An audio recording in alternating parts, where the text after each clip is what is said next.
जरा तशा पद्धतीने केलं, कारण इथं समविचारी म्हणजे नेमकं काय, तर आंदरकरांना विरोध असणारी जेवढी माणसं आहेत, परंतु वेगवेगळ्या दिशेने असलेली, वेगवेगळ्या पक्षात असलेली, वेगवेगळ्या भूमिकेत असलेली, काही सत्तेमध्ये काही विरोधात असलेली, अशी सगळी आहेत. पण सगळ्यांचा एकच विचार आहे, समविचार आहे, तो आंदरकरांच्या या दंडेलशाहीला, हुकुमशाहीला, एकाधिकारशाहीला विरोध करणारा तो विचार आहे आणि तो समविचार आहे. आणि या ठिकाणी आदरणीय मनोहर भाऊ इथं आहेत, ज्येष्ठ नेते मानाजी बापू आहेत, विजयराज डोंगरे आहेत, आता दीपक मेंबर तर त्यांनी पहिलं पत्रच लिहिलेलं आहे, रमेश बारसकर, खूप मान्यवर मंडळी आहेत. सगळ्यांची नावं कुणाचं राहतं कुणाचं घेतलं जातं म्हणून नावं न घेता या मोहोळ तालुक्यातली स्वाभिमानी विचाराची प्रत्येक गावातनं आलेली सर्व नागरिक, तरुण मित्र, आपल्या सीमाताई पण इथं भगिनी या ठिकाणी उपस्थित, आणखी आहेत भगिनी या ठिकाणी उपस्थित आहेत. आता बऱ्याच जणांनी आपापल्या पद्धतीनं काय केलं पाहिजे त्याला सुचवलं असं मांडलेलं आहे, का झालं मांडलेलं आहे. आम्ही सत्ताधारी पक्षात असल्यामुळं आमच्यावर सुद्धा काही जणांनी सवाल उपस्थित केलेला आहे, ते बरोबर पण आहे, ते अजिबात चुकीचं नाही. आम्ही सत्तेमध्ये आहोत, मला बरेच जण पाहतात राज्य स्तरावर काम करतो, अरे राज्य स्तरावर काम करतो तसा इथं स्थानिक स्तरावर पण काम करतो, इथं निवडून पण आलो, झेडपीत पण आवाज उठवला आणि आठवड्यातलं 4 दिवस 3 दिवस इथं उपलब्ध बी आहे. ते कशासाठी आहे, तर एक गोष्ट लक्षात घ्या की त्या ठिकाणी हा जो तहसील कार्यालयाचा जो निर्णय झाला, हा सगळी बोगस कागदपत्र जोडून झाला, कुठला ठराव नाही काय नाही. याच्यातली 1% सुद्धा बातमी यांनी लीक होऊ दिली नाही. त्या दुय्यम निबंधकच्या वेळेला गोंधळ जो झाला तसा विरोध व्हायला नको म्हणून यांनी कुठेही ठराव जर घेतले असतील तर त्यांच्या त्या ग्रामपंचायतीची लेटरहेड फक्त मोकळी मागवून घेतली असतील, सही घेतली असेल, नंतर त्याच्यावर काय लिहिलं ज्यानं दिलं त्याला सुद्धा माहित नसेल. त्या ग्रामसेवकाकडनं, सेक्रेटरीकडनं तिथली पत्र मागवून घेतली असतील. आवश्यक जी कागदपत्र लागतात त्याची पूर्तता करत असताना यांच्यातल्या एका दुसऱ्या माणसा व्यतिरिक्त कुणालाही ही बाब कळू दिली नाही. आम्ही पण रोज मंत्रालयामध्ये असतो ना आठवड्यातले, तर याच्यामधली एक भनक सुद्धा लागू दिली नाही आणि त्याच्यामुळं अनभिज्ञता राहिलो. आणि ती अनभिज्ञता ती जी आहे त्या मोहोळ तालुक्याचं अख्खं भविष्य जे आहे त्या अंधकारमय होण्याच्या मध्ये कदाचित आम्ही सुद्धा त्या पापामध्ये सहभागी झालो असतो. आणि म्हणून त्या सत्ताधारी पक्षात असताना विजयराज असतील, मी असेल, आमचा अण्णा असेल, चरणराज असेल, आम्ही सगळीजण मिळून या मोहोळ तालुक्याची जाहीर माफी मागतो की आमच्या सत्तेत असताना ही झकमारी झाली आमच्याकडनं.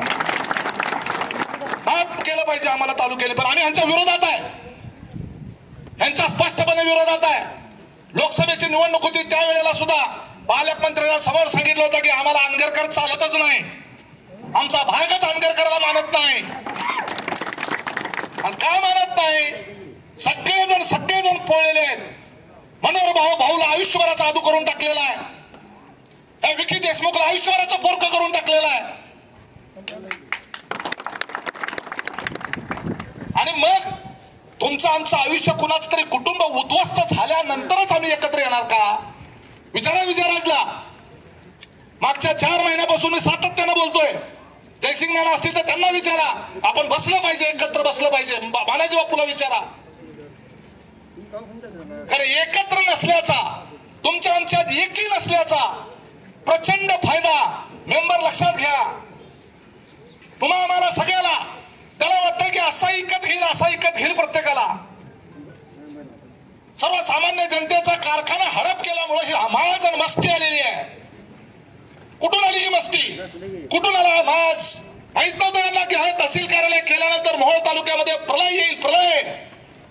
अजितदादांना पत्र लिहिले आणि ते पत्र मी आता वाचूनच दाखवणार होतो, पण वेळ जाईल म्हणून मी फक्त त्यातला थोडक्यात असे सांगतो. म्हटलं दादा सत्तेत असताना अशा पद्धतीने आमदाराच्या आग्रह खातर तुम्हाला वाटलं असेल की एखाद्या तालुक्यामध्ये एखादं नवीन सरकारी ऑफिस दिलं म्हणजे तालुका असा खुश होईल, नाचायला लागेल. कदाचित तुम्हाला ग्राउंड रिपोर्ट माहित नसेल, परंतु हा ग्राउंड रिपोर्ट असा आहे की हा यशवंत माने 1 लाखापेक्षा जास्त मतांना पडेल. आणि आम्ही जर सगळ्या उघडपणे विरोधात उतरलो तर ह्याचा डिपॉझिट जाईल. आम्हाला वाटेल, कारण तुमच्या पक्षाचा आमदार हा डिपॉझिट गेलेला अजित पवारचा आमदार झाला, ह्याची आम्हाला लाज वाटेल. त्यामुळे आम्हाला लोक तोंडात शेण घालतील. काय तोंड दाखवणार आम्ही नरखेडमध्ये?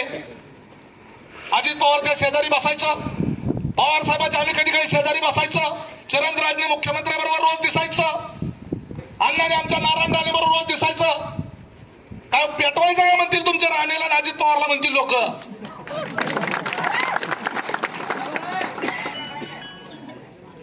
काय गावात किंमत आहे? अरे आमच्या एका हाकेला लोकांना नुसतं आवाहन केलं, लोकांनी आमच्या नोटा निवडून दिला या राजन पाटलाच्या उमेदवाराच्या विरोधात. ह्याच्या उमेदवाराला 125 मत, नोटाला 450 मत पडली आमच्या गावात.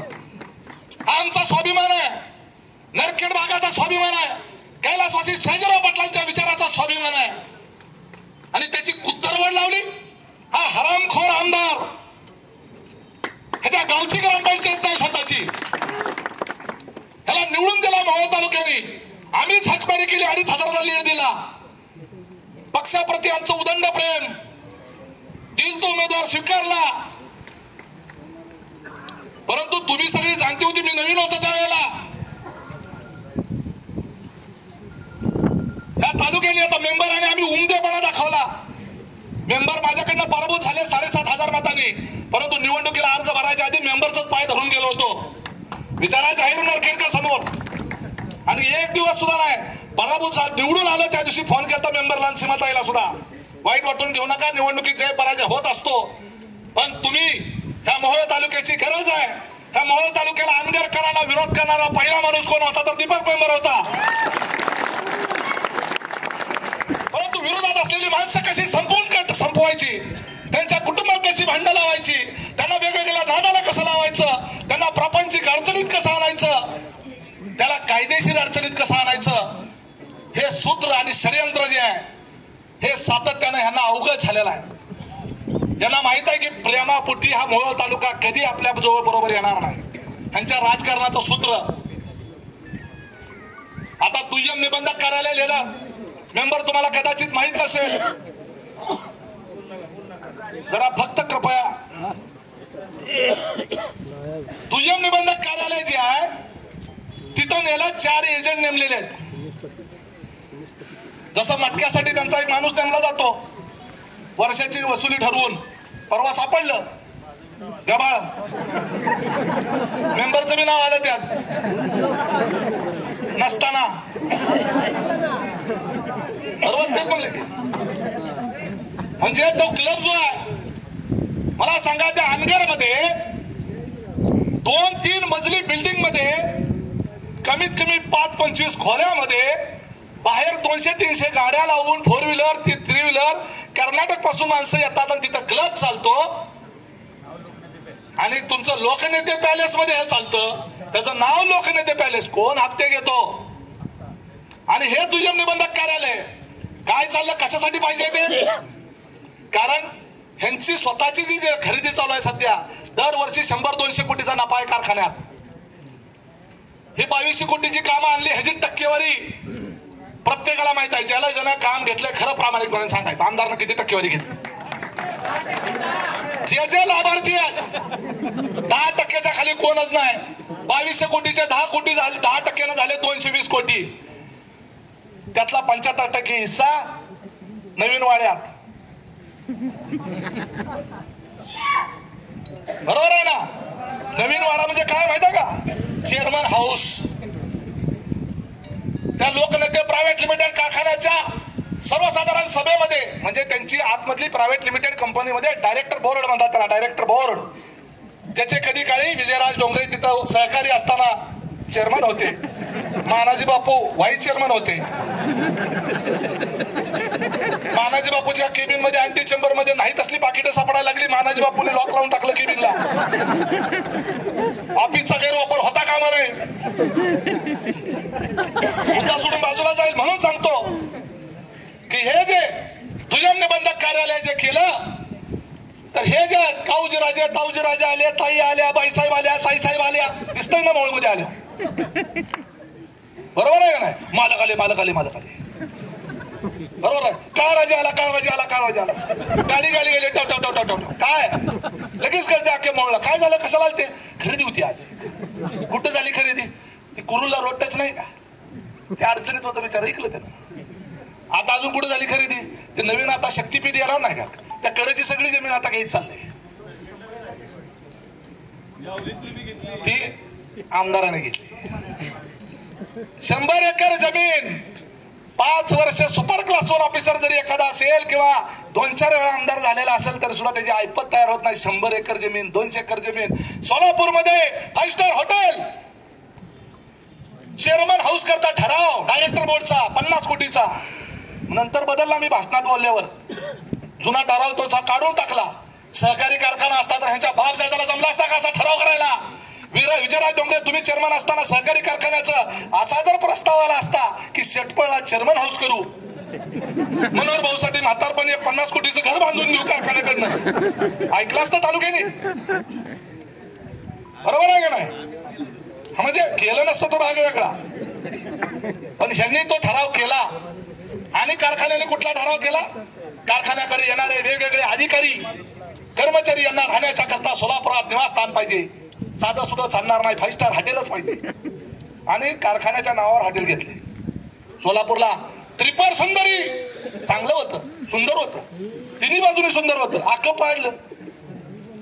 आणि आता कोणतर म्हणाला की युवायाच्या प्रेमा खातर आता कुठलं युवाई शोधायचं.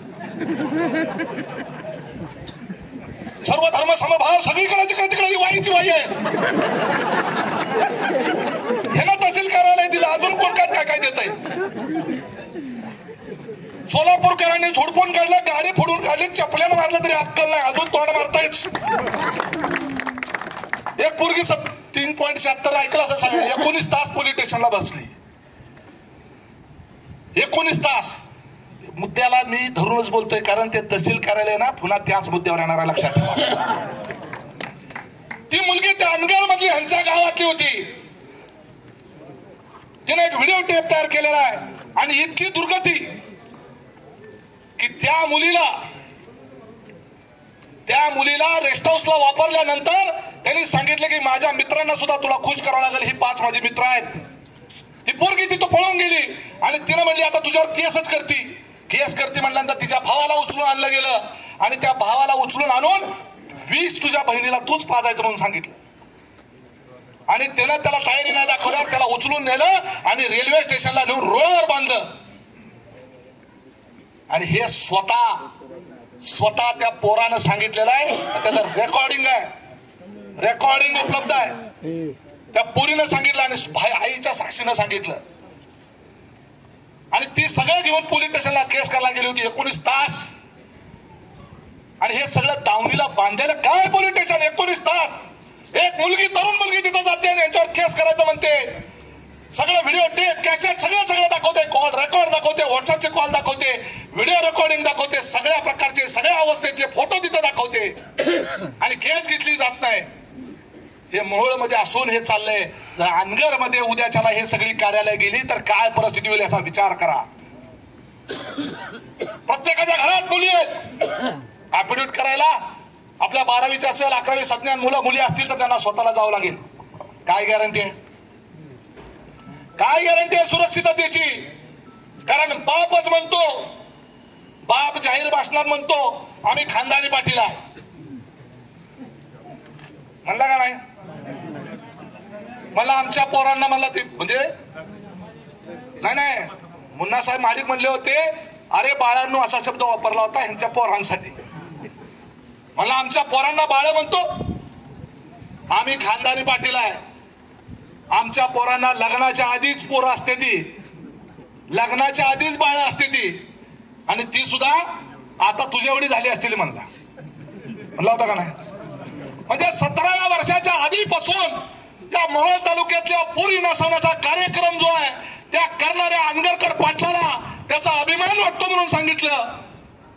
असा हा जो पाटील आहे, हा छत्रपतीचा काळ असता तर छत्रपतीच्या काळामध्ये अशा पाटलाचा चौरण केला असता. या रांजाच्या पाटलाचा चौरण करण्याची वेळ आलेली आहे.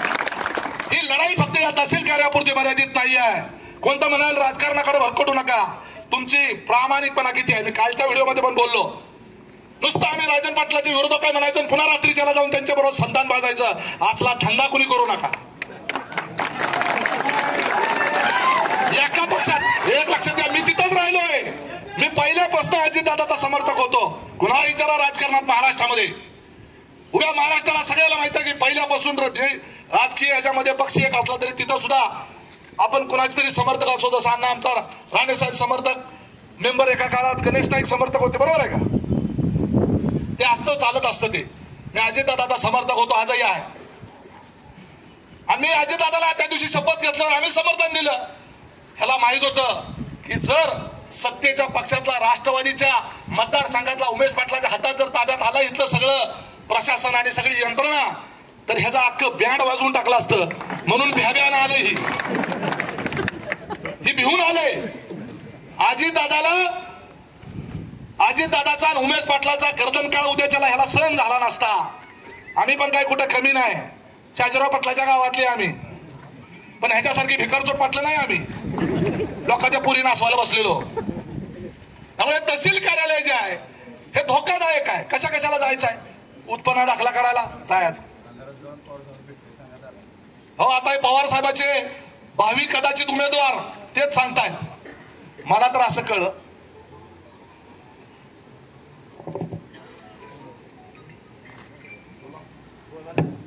विषय कट करू.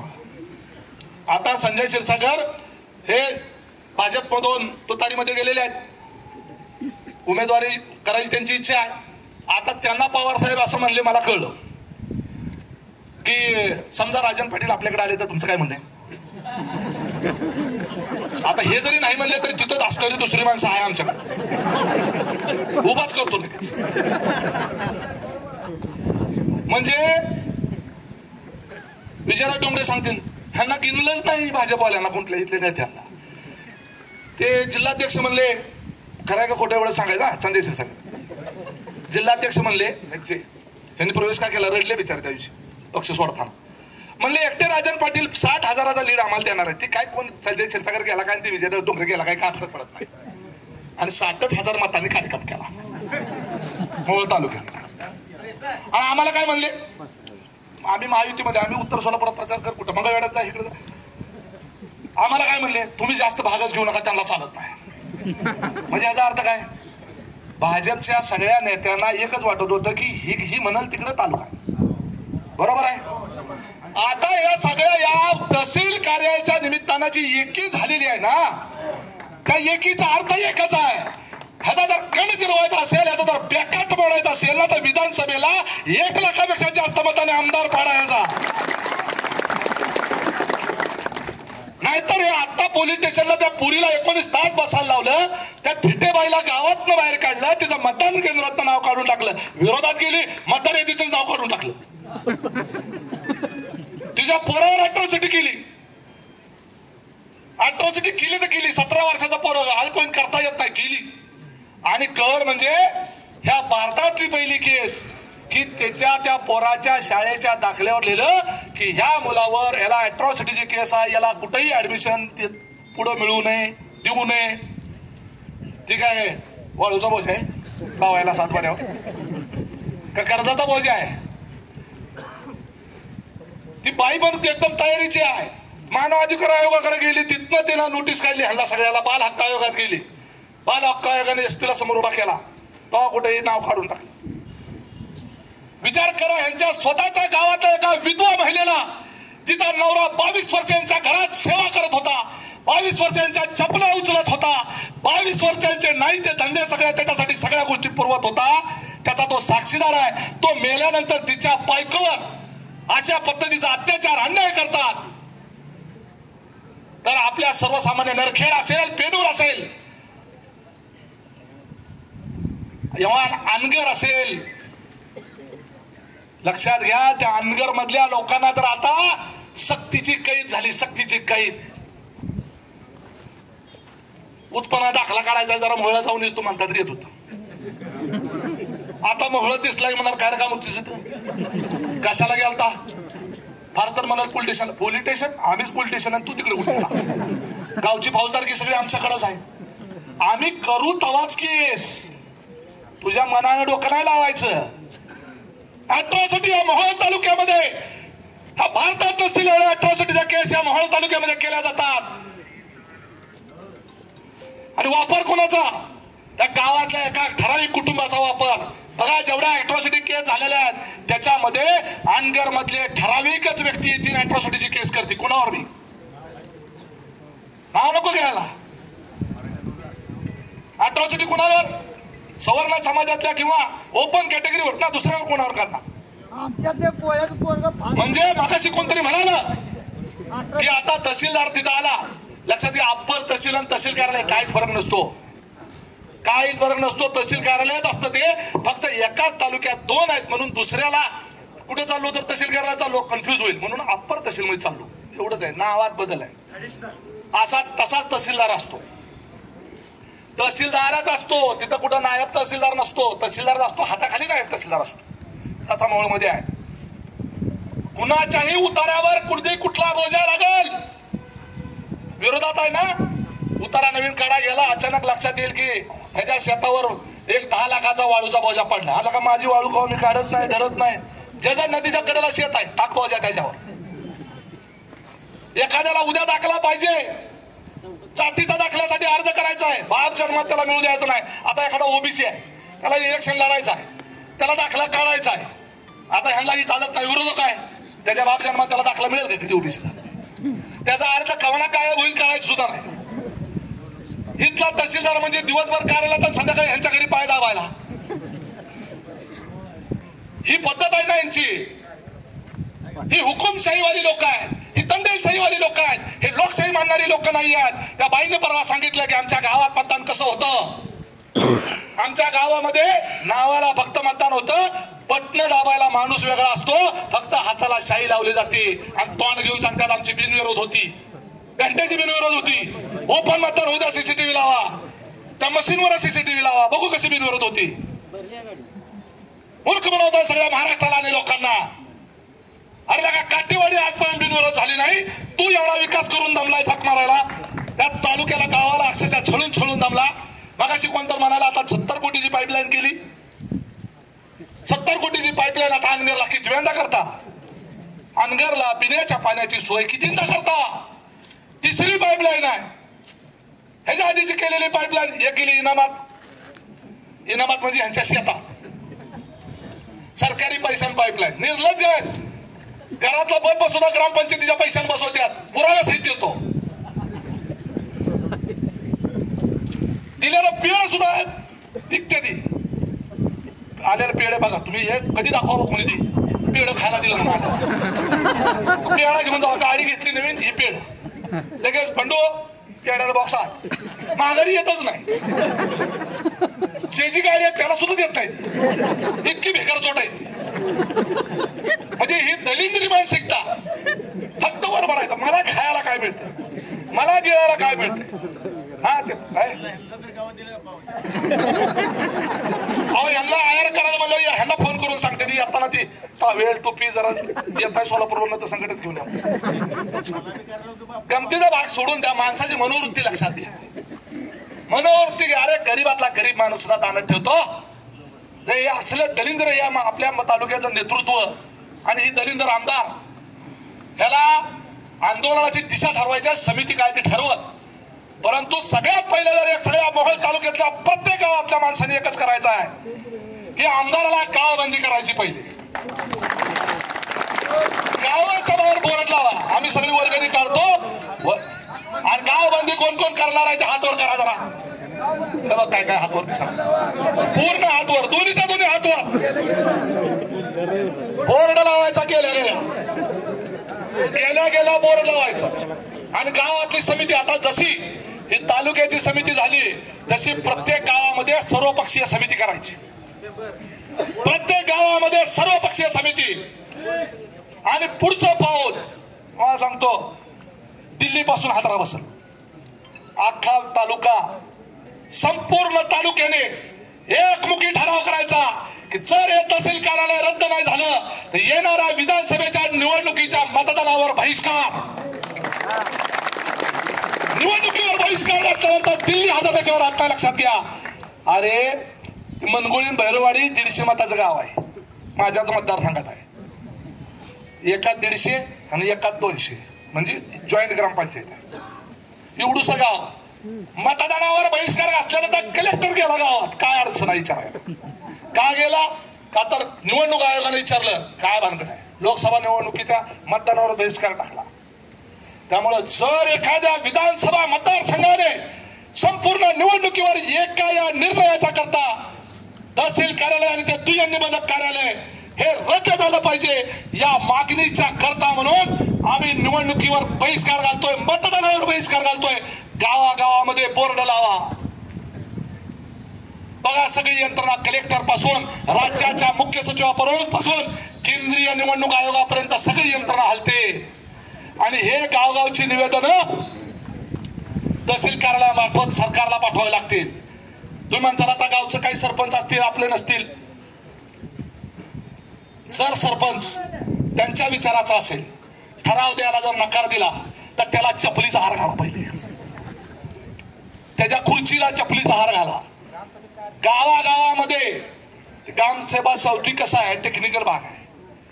ग्रामसेवक सांगतो ना तुम्हाला त्याच्यात अडचणी काय आहेत. त्यात ग्रामसेवकाला दम देते. ग्रामसेवक हजरच राहणार नाही, ती पळून जाईल कुठतरी. लक्षात घ्या, शेवटी जनमत महत्वाचा आहे, जनमताचा नेता महत्वाचा आहे, ती सभा महत्वाची आहे. ती टेक्निकल ग्रामसभा असो नाही तर नसो, त्या गावामध्ये तुम्ही आम्ही सगळ्यांनी गेलं पाहिजे. विजयराजी एकत्रित आमचे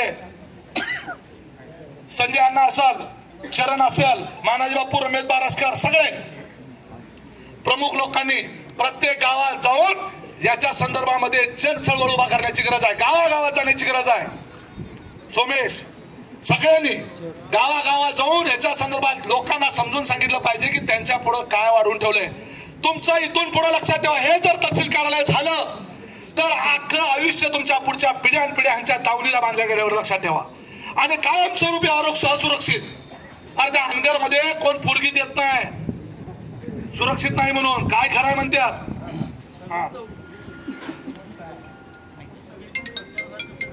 तेच सांगा, तेच सांगा. आणि जेव्हा जनमताचा रेटा येईल ना, गावागावातला रेटा येईल, त्यावेळेला तुम्ही कुणावर आम्हाला दोष, आम्ही माफी मागितलेली आहे. दोष द्यायचा तर नक्की दोष द्या. काय छळ करतात हे विरोधकांचा हे मला माहित आहे. किती छळ केला, किती त्रास दिला, आमच्या कार्यकर्त्यांना किती त्रास दिला. विजयराजी तुम्हाला पण माहित आहे, इथं सगळ्याला माहित आहे, मुन्ना साहेबाला पण ह्या सगळ्या विषयाचं माहित आहे. लक्षात घ्या, मी सत्तेमध्ये असल्यामुळं आज कितीतरी लोक साक्षीला असतील. इथं कुठे केस होऊ देत नाही, आलं की ताबडतोब लगेच फोन असतो. पक्ष पार्टी बघत नाही, ह्यांच्या पोकांडी बसतो तहसीलदारच्या आणि या पोलीस स्टेशनच्या जाऊन. तरी सुद्धा सत्ता त्याच्या हातात आहे, आमदार त्याच्या हातात आहे. सगळ्या ह्याच्या सोयीनं सगळी विकास कामं सो चाललेले आहेत. सगळ्यामध्ये प्रचंड भ्रष्ट कारभार चाललेला आहे. त्यामुळं अक्षरशः सोकातील चेकाळतील, तुमच्या आमच्या घरादारावर नांगर फिरवतील. कुणाचं शेत कुणाच्या नावावर झालं कळणार सुद्धा नाही. वाटण्या झाल्या तर ह्याची जमीन त्याचा जो कार्यकर्ता असेल तर त्याला शिलकी जमीन त्याच्या कार्यकर्त्याला घरातच भांडणं लावतील. मग त्याच्या बाजूनं जी आहे त्याच्या बाजूनं शिलकी जमीन, त्याच्या बाजूनं जी नाही त्याला टाकली पडाक जमीन. असला सगळा धंदा हा इथं सुरू होईल. अत्यंत नालायक दर्जाचा, हीन प्रवृत्तीचा आणि अत्यंत ज्याला म्हणू असं की जाहीर भाषणात जो व्यक्ती असं बोलतो की आम्हाला आमची पोरं 302ची कलम भोगून आलेले आहेत आणि त्याचा आम्हाला अभिमान आहे म्हणून सांगतो. म्हणजे खून आणि मर्डर करणारे, बलात्कार करण्याची भाषा करणारे हे असली लोक ह्या मोहोळ तालुक्याच्या पोकांडी बसले. त्या यशवंत मानेला काय दोष देता? तो स्वतःच म्हणला ही सालगडी आहे. म्हणला का नाही? म्हणला का नाही? सालगडी नव्हे, घरगडी, घरगडी झालाय, घरगडी. त्यामुळे त्याला दोष काय? मालकांनी सांगितलं त्याला ऐकणं भाग आहे. त्यामुळं त्याच्यापेक्षा जर दोषी कोण असेल तर हे स्वतः राजन पाटील आणि त्याचा तो काळा राजन, दुसरा कुठला नाही हो. मोहोळ तालुक्यासाठी काळा राजाचा आहे, जीव घेतला नव्हता पंडित देशमुखाचा. तो अजिंक्य राणा पाटील आणि बाळा राजा पाटील आणि ह्याचा बाप राजन पाटील ही तिघ जण आहे. मग तुम्ही म्हणताल आमदाराला गावबंदी, खरं आमदार फिरणार, ही फिरणारच नाही. मी सांगतो तुम्हाला, खाल्लं टप्पू तर त्यांनाच खाऊ दे म्हणतील. त्यांनी गावबंदी मारता येईल नाही. ही दुसऱ्याच्या अंगानं दुसऱ्याच्या खाद्यावर बंदुकी ठेवते. ह्यांच्यात हिंमत नाही. 15-20 वर्ष मोहोळमध्ये यायची हिंमत झाली नाही यांची. देशमुख गायकवाड सगळ्याला भिवून. त्यामुळं हे यांना अद्दल घडवण्याच्या करता त्या मोहोळ तालुक्याच्या सुरक्षा करता, मोहोळ तालुक्याच्या स्वाभिमानाकरता, तुमच्या आमच्या मुलाबाळांच्या पुढच्या भविष्याच्या सुरक्षिततेकरता आपल्याला सगळ्यांनी मिळून एकसंघपणे सर्व नेत्यांनी एकोप्यानं राहून कुणीही यातला फुटणार नाही. आता जनतेनं शपथ घेतली आहे, आता पुढची शपथ इथं उभा असलेल्या नेत्यांना उभारायचं. सगळ्यांनी, सगळे बसतील खाली. थांबा थांबा मेंबर थांबा, दोन सगळे नेते सगळ्यांनी उभं राहायचं आणि असा हात करायचा. नागनाथाची शपथ मी देतो, सगळ्या नेत्यांनी उभा राहायचं. मी शपथ देतो आणि दिसले पाहिजे सगळे माझ्या सकट बरं का. मनोहर भाऊला जरा येता आता पुढे काय असू द्या. सीमाताई या पुढे, सगळे बसले साहेब अशोकराव या, या तुम्ही पण या, तुम्ही नेत्यामध्ये येता या या या. हे जरा बाहेर सगळ्यांनी काय करायचं. एक मिनिट जरा असणार का सगळे दुसरे सगळे नेते आले का. जो आला नाही त्याच्या मनात चोर असं समजायचं. जो आला नाही नेता बरं का. आले का सभापती उभा राहा. सगळे सुट्ट सुट्ट उभा राहा. सगळ्या सुट्ट सुट्ट. भाऊ पण आलेले. भाऊ इथं मध्ये उभा राहा. भाऊ इथे इथे मध्ये उभा राहा. तुम्ही प्रमुख आहे ना. हा आले आता चरणराज झालं का. पुढं पुढं मागे पुढं नाही ना हातवर नाही असं काय. शपथ अशी असते. मी जे वाक्य बोलेल ऐका, मी जे वाक्य बोलेल ते सगळे त्याच्याप्रमाणे मागं मागं बोलायचं.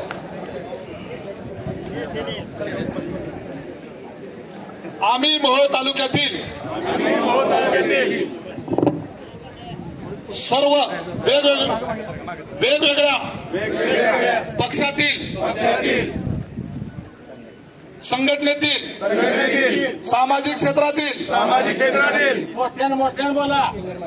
नेते मंडळी शपथ घेतो की ही शपथ नागनाथाच्या चरणी, नागनाथाच्या साक्षीला राहून कधी मोडणार नाही. अशी ही शपथ घेतो की मोहोळ तालुक्यावर आघात झालेला हे जे नवीन तहसील कार्यालय अंगर येथे झालेलं आहे ते रद्द होईपर्यंत आणि मोहोळचा आमदार राजन पाटलाच्या विरोधातला निवडून आल्यापर्यंत आम्ही आमची एकजूट अशीच कायम ठेवू. अन्यथा आमच्यातील जर कोण फुटीर झाला त्याला नागनाथ समर्थ आहे. धन्यवाद. एक मिनिट